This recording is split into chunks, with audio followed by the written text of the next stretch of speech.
حسد، بغض، کینہ، یہ سب اخلاق کی بیماریاں ہیں، چنانچہ ان کا علاج کرنا چاہیے۔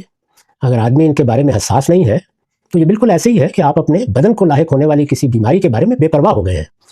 بے پرواہ ہو کر دیکھ لیجئے، وہ بیماری بڑھ جائے گی، یہاں تک کہ ایسی نوبت بھی آ سکتی ہے کہ پھر اس کا علاج ناممکن ہو جائے۔ نفس کی بیماریوں کو بھی اسی طرح دیکھنا چاہیے۔ جیسے ہی آدمی کو یہ احساس ہو کہ میرے اندر یہ بیماری ہے تو اس کو پوری سنجیدگی کے ساتھ اس کا علاج کرنے کی فکر کرنی چاہیے۔ یہ 3 طریقوں سے ہوتا ہے۔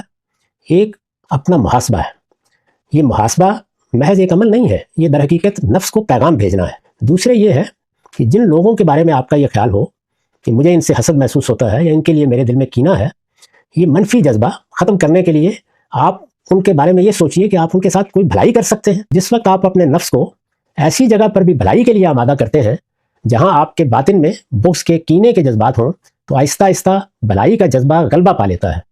اس کے ساتھ کوشش کیجئے کہ اللہ کو یاد رکھیں۔ اللہ کی یاد دہانی کے لیے اللہ کی کتاب کا مطالعہ، اس کو اپنا معمول بنانا چاہیے۔